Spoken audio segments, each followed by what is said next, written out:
stranki seveda gledamo uvedbo tega davka na nepremičnine predvsem skozi dva aspekta. Prvi je torej učinki tega davka na gospodarstvo, tako posredni kot neposredni, in drugi izjemno pomemben aspekt v teh težkih časih za marsikoga je seveda vpliv tega davka na posameznika, predvsem na tiste ljudi iz socialno šibkejšega okolja. Republika Slovenija v zadnjem času sprejema predvsem ukrepe na strani povečanja proračunskih prihodkov. Tako se sprejema cel kup enih davkov. Vlada seveda sama ves čas poudarja, da je treba hkrati sprejeti tudi odločne ukrepe za povečanje gospodarske rasti. Mislimo, da bi morala vlada v tem trenutku sprejeti zelo odločne ukrepe tudi na strani proračunskih odhodkov, in sicer ne pavšalno za zmanjševanje teh, tako kot je bila dostikrat praksa za nek odstotek vseh izdatkov države, ampak zelo fokusirano in zelo odločno na eni strani, torej s povečanjem sredstev za podjetništvo in konkurenčnost, na prihodkovni strani pa razbremeniti gospodarstvo. Brez razbremenitve gospodarstva, ki je pač ključni akter, ki je pač generator gospodarske aktivnosti, zaposlovalec, torej v naši državi, se razmere enostavno ne morejo izboljšati. Poleg torej javnofinančne konsolidacije in razrešitve bančnega krča oziroma kreditnega krča je torej ključni problem Slovenije v tem trenutku kapitalski krč. Podjetja nimajo kapitala, njihova torej bilanca pretežno temelji na zadolženosti, na kreditih, ki jih banke pač ne more več reprogramirati in posledično so se znašli v resnih težavah. Vsak nov davek, ki se uvede, tako davek na dodano vrednost, se pravi ta davek na nepremičnine, potem dodatno obremenitve iz naslova obnovljivih virov energije, gospodarstvo samo dodatno dušijo. In seveda se ob tem v stranki sprašujemo, kam pravzaprav to vodi, oziroma v čem je osnovni razlog ali pa osnovni namen vlade, da torej rešuje našo krizo z uvajanjem dodatnih davkov. Razumemo lahko samo, da na račun kupovanja nekega socialnega miru. Vlada torej namerno zanemarja dejstvo, da je gospodarstvo ključni vir rasti in ključni plačnik davkov. V zakonu celo zapiše, če lahko citiram, davek na nepremičnine neposredno pospešuje gospodarski razvoj posameznega okolja, od česar imajo koristi tako občina kot lastniki posameznih nepremičnin. Kako lahko imajo lastniki posameznih nepremičnin koristi od nekega dodatnega davka? Kako ima lahko gospodarstvo koristi dodatnega davka, ko pa vsi vemo, da to vpliva ne samo na bilanco samo, ampak seveda tudi na sam denarni tok podjetja. Vlada seveda ob tem pozabi predstaviti podatke, da ta novi zakon pomeni povečanje mase davka, če lahko tako rečem, iz sedanjih 192 milijonov na cirka 460 milijonov, ob upoštevanju dejstva, da bi pa občine šle do maksimalne davčne stopnje pa celo na 701 milijon evrov, kar pomeni pol milijarde dodatno pobranega davka. V breme koga? Seveda gospodarstva in pa prebivalstva. Trditev torej, da višji davek oziroma da sprejem tega zakona ne bo vplival na gospodarstvo, je povsem absurdna. Davek bo seveda povzročil na eni strani padanje vrednosti nepremičnin, tudi tistih v gospodarski funkciji, na drugi strani seveda bodo podjetja postopno prisiljena v svojih bilancah, se pravi te nepremičnine, ki jih imajo v gospodarski funkciji, vrednotiti na nižjo vrednost, kar bo poslabševalo njihovo bilanco, poslabševalo njihovo boniteto, njihov dostop do virov bančnih sredstev bo seveda še bistveno slabši. Glede nepremičnin gospodarskih funkcij se zakonom predlaga obdavčitev od 0,5 do 0,8 odstotka. SLS ob tem poudarja, da je seveda to povsem nesprejemljivo, saj nismo nikoli podpirali ekonomsko dvojno obdavčitve nepremičnin gospodarskih funkcij. Nepremičnine, ki so v gospodarski funkciji, so obdavčene na nek način že skozi samo eksploatacijo oziroma uporabo teh nepremičnin za gospodarsko dejavnost, s katero podjetja na trgu ustvarjajo prihodek, preko katere podjetja delavcem zagotavljajo seveda prostore za delo, plače in tako naprej. Če bo vlada seveda vztrajala, da se zaradi davčne nevtralnosti, torej v samem zakonu tudi za nepremičnine gospodarski funkciji ohrani takšen davek na nepremičnine, bojo se res naredila vse, da se vsaj del tega davka šteje tudi kot recimo akontacija plačila davka dohodkov pravnih oseb oziroma dohodnine pri samostojnih podjetnikih, kjer gre praktično za isto obremenitev. Težav je seveda veliko tudi na drugih področjih.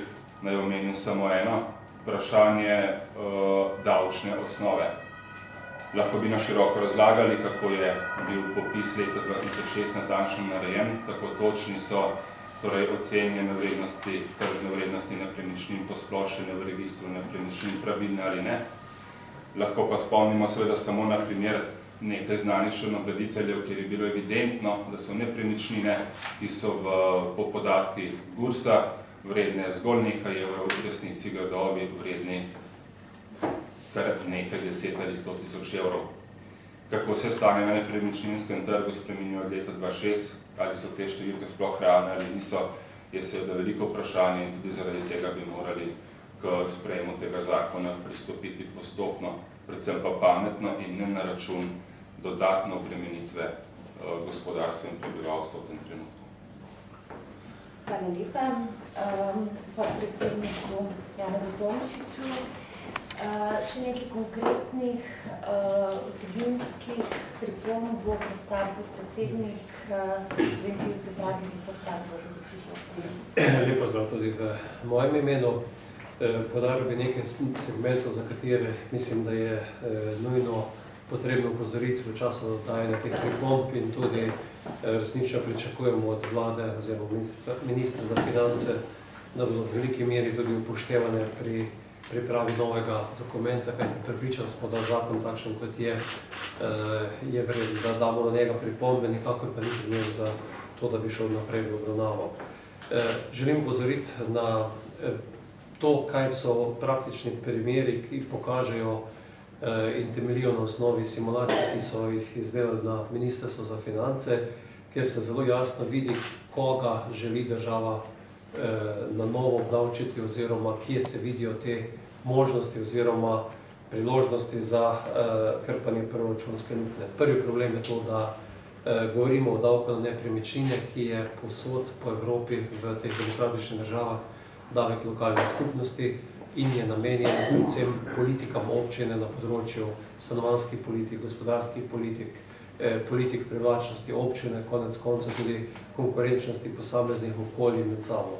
V našem primeru je država sedaj si skozi ta uvedbo tega novega davka predvsem vidi ta dodatni vir, ki ga vidimo, da gre iz danih 192 na 470, pa tudi maksimalno do 700 milijonov in to je v bistvu nesprejemljivo, da se v tem trenutku to povečanje zgodi.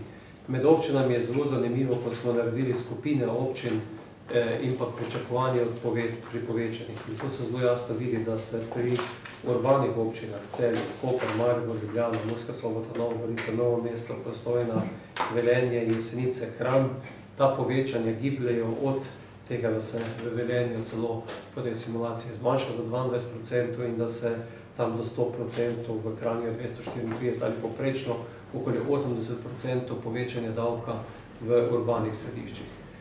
V srednje velikih občinah, kjer je tudi že veliko podeželskega območja, plus ta urbani del, so to povečanje od 4 do 8 krat, se pravi pri občinah tipa Bled, Bohinj, Brežice, Grosuplje, Kočevje, Krško, Metlika, Sevnica, Šentjernej, Tolmin, so navedeni ti procenti, ki so, kot sem že dejal, od tam dobrih 400 pa do slabih 800%, oziroma 4 do 8 krat večje pričakovanja od teh okolij za pobiranje davka in na konec koncev v najmanjših občinah je pa ta dvig od 5 pa do 25 krat.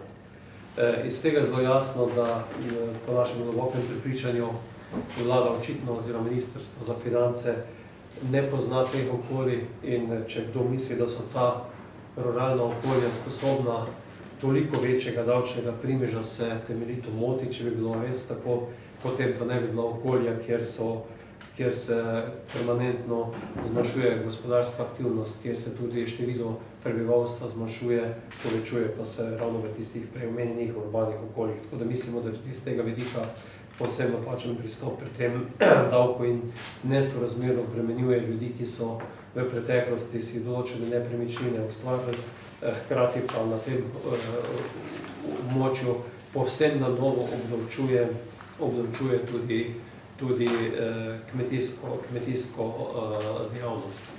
Kar se tiče teh občinskih zadev, se nam zdi povsem nesprejemljivo tudi to, da se z novim davkom, sedaj državnim, obdavčijo vsi objekti, ki so namenjeni za izvajanje vzgoje, izobraževanja, zdravstva, sociale, gospodarske infrastrukture. Se pravi, tiste šole, vrtci, socialne ustanove, zdravstveni domovi, knjižnice, poslovne cone bodo po novem obdavčene strani države. Doslej je nadomestilo za stavbno zemljišče, kjer je občina praktično iz levega žepa prestavila v desni žep, kolikor je sebi obdavčila ta stavbišča, po novem pa gre za to, da se bo pobiral ta davek iz tega nivoja in odtekal v državni proračun.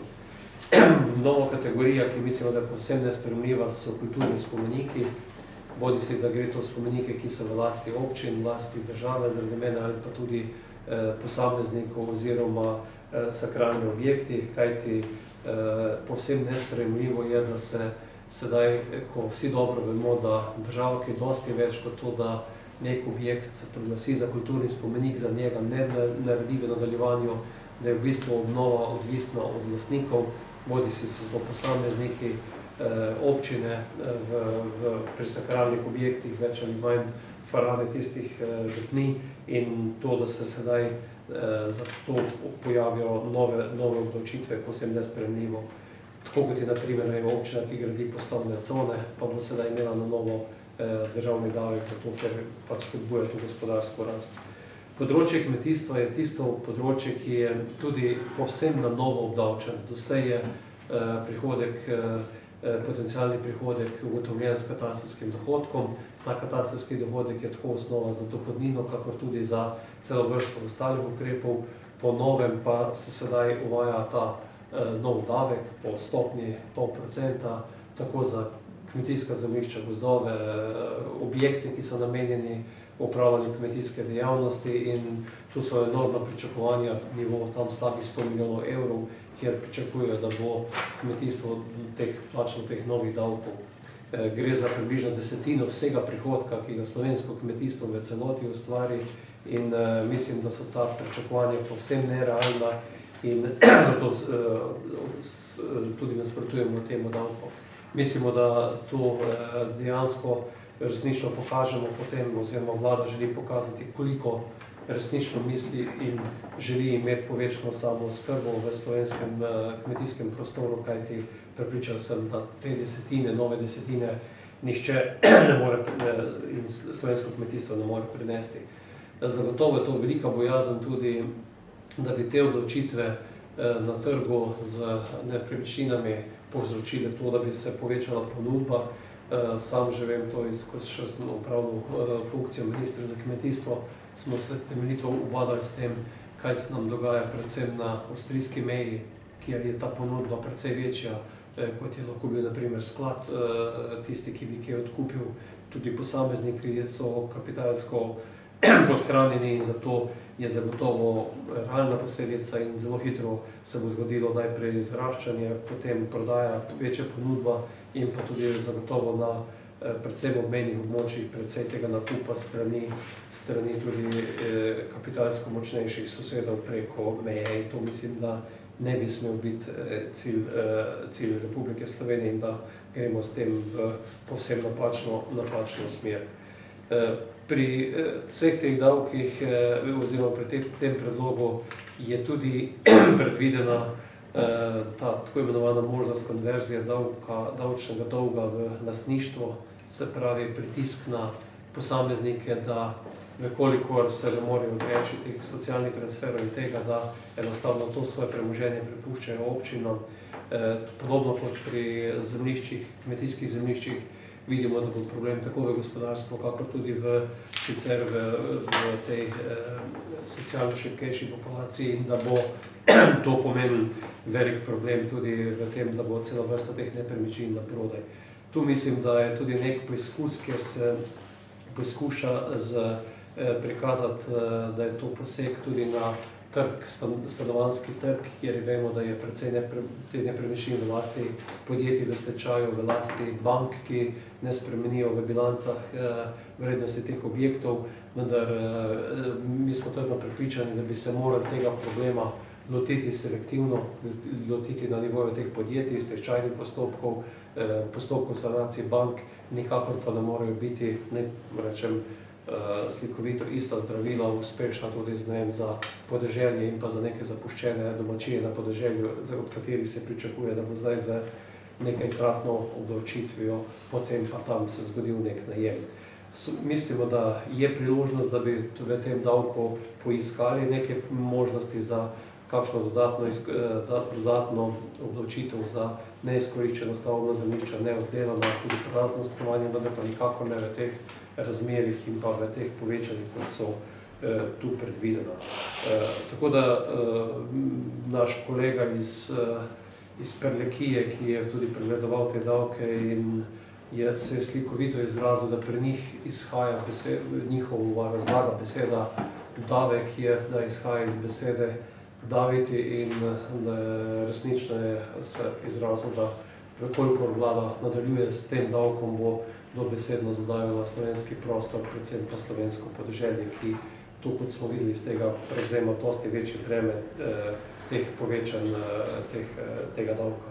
V Slovenski ljudski stranki vsega tega, zato predlagamo Ministrstvo za finance, da podrobno prouči pripombe, ki so bile podane, da se vzporedno tudi izpostavi zelo jasna ta nepremičninska evidenca, da se nam ne bo zopet pojavljalo podobno, kot se nam je pojavljalo v preteklosti pri teh ocenah, kot se nam je pojavljalo pri KD-ju in da bo ta davek predvidljiv, da izplen, ki ga država pričakuje, naj ne bo kaj dosti večji od tega, ki ga danes pobira, nikakor pa ne vidimo možnosti, da se skozi to prevedbo davka iz sedanjih 192 milijonov uvede novih najmanj 275, pa vse do 509 milijonov davkov v naslednjem letu. To mislim, da je nesprejemljivo in da je to nekajkratni šok, ki ga lastniki nepremičnin enostavno ne morejo prenesti in bo v veliki meri samo še dokončno uničil to slovensko tako gospodarstvo, kako tudi posameznike. Predlagamo, da Ministrstvo za finance prouči te pripombe in pripravi nov predlog zakona. Hvala lepa. Čas za vprašanje. Jaz bi samo vprašala, če me lahko na tej drugi strani poveste, kako ste prišli do teh simulacij povišanja davka, da lahko to uporabimo, teh 10, 122, 400 odstotkov. Te, ko so občine. Ja, kako ste prišli? To so tabele, ki je ministrstvo tudi predstavilo občinam, ko so jim predstavljali te davke, in to so tabele, iz katerih to izhaja. In iz teh je razviden dosedanjih teh 192 milijonov pobranih davkov skupaj in potem na novo na stanovanjskih nepremičninah 140 in tako in za vsako občino posebej je to predstavljeno. To je glede na nepremičnine, ki so v tej občini, kmetijska zemljišča iz popisa. Tako, iz popisa nepremičnin in to so se njihovi podatki. To so podatki Ministrstva za finance, ki so bili predstavljeni na skupnem posvetu Skupnosti občin Slovenije in Združenja občin Slovenije. Se da do teh tabel, mislim, da smo združeni bomo vzem sporočila tudi pripomb podali. Ja, da lahko uporabimo za to. Kako hitro, po vašem mnenju, kakšne številke, recimo tukaj vidimo so 1200, tudi do 2000 in tako, prizadele podeželje? Skratka, kako hitro bi bil negativen efekt?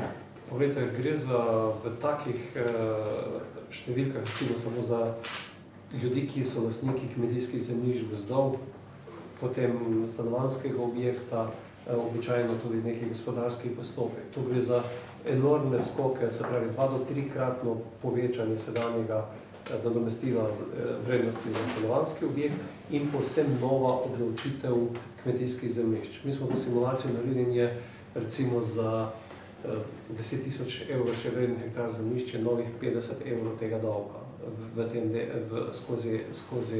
skozi to davčno osnovo. Gre za to, da predvsem tisti, ki so gospodarsko šibkejši in so težje pogoji gospodarjenja, ki na teh kmetijskih zemljiščih ustvarjajo manj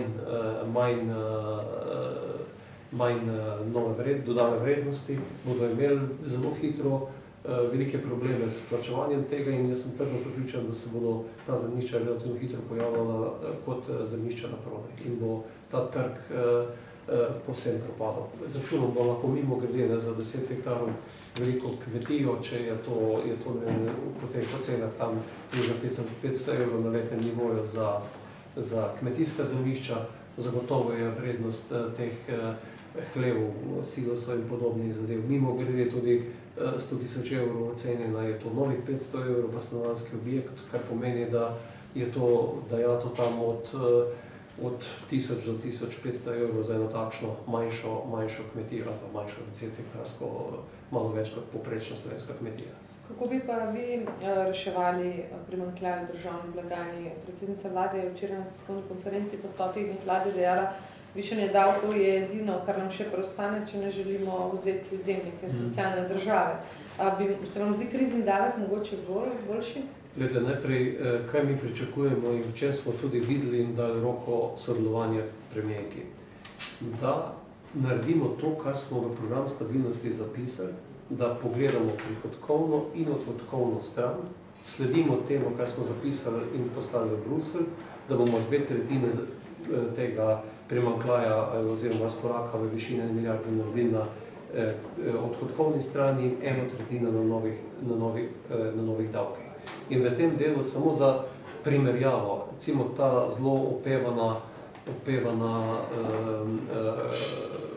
dogovarjanje gospoda Viranta z sindikati je prinesla 37 milijonov evrov prihrankov. Tu govorimo pa o novih 270 do 500 milijonov davkov. Se pravi, vemo vsi, da je 4 milijarde približno gre za plače in pri 4 milijardah je bil ves ta pomp, ki je bil narejen na koncu rezultiral na 37 milijonih prihrankov. In enostavno se nam ta ekonomska politika, ki jo vlada vodi, da bomo samo povečevali stopnje in pa uvajali nove davke, ne bo išla. In v tem delu je naše pričakovanje, da se bi resno in odgovorno sedli skupaj, naredili tako, kot se je naredil nek ZUJF v lanskem letu, pogledali, kje se da kaj prihraniti, na drugi strani, kje se da kaj tudi nove davke pobrati.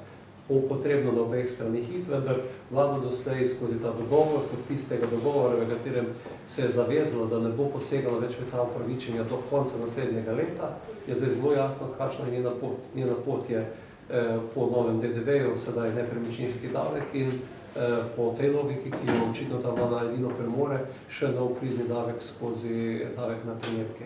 Mi mislimo, da bi moral biti narejen kompleten paket in biti tudi realno predstavljen. Če dopolnim, seveda premijerka ima prav, najlažje je z davki povečevati prihodke, to se naredi takoj, učinek je neposreden, kratkoročen. Seveda pa na drugi strani imamo gospodarstvo, ki je že tako ali tako v veliki finančni stiski, tudi konkretno ta davek, kaj pomeni to za podjetje. Za podjetje, ki ima seveda danes največje težave z denarnim tokom, težko plačuje, na bankah ne more dobiti kredita, ko bo ta davek uveden, seveda pomeni, da bo moralo podjetje takoj, ko dobi odločbo, ta davek plačati. To je neposredno, se pravi, vpliv na denarni tok podjetja, hkrati pa potem tudi na njegovo bilanco. In če bomo mi zdaj v vseh teh davkih za naslednjim letom uvedli še krizni davek, bo pač slovenski gospodarski prostor v primerjavi z evropskim povsem nekonkurenčen. Namreč tista podjetja, ki so manjša in ki pač prodajajo, predvsem na domačem trgu, bodo zaradi tega primeža enostavno propadla. Podjetja, ki pa konkurirajo na evropskem trgu, pa ne morejo konkurirati. Če vi za 1 uro delavca pač v tujini plačate 10 evrov, če dam primer, pri nas pa zdaj plačate 12, pa potem še krizni davek, ki se bo realno pretvoril v to 14, seveda nisi več konkurenčen. Poleg tega, da bodo tista podjetja, ki niso izvozno smerjena in pa razvojno smerjena propadla, bodo vsa ostala podjetja pač šla iz te države. Tako kot se nam že dogaja beg možganov med mladimi ljudmi, ki pač lahko to si privoščijo narekovajo zaradi svojega znanja izobrazbe, pač odhajajo v tujino in na področju pač gospodarstva bo beg popolnoma enak. 3 leta bo država na račun davkov še uspešno živela, po 3 letih pa bo v trenutku se cela gospodarska slika sesula in potem seveda nikoga več ne bo, ki bi lahko davek sploh plačeval. Še kakšno vprašanje? Ne, če bi lahko te razporedili.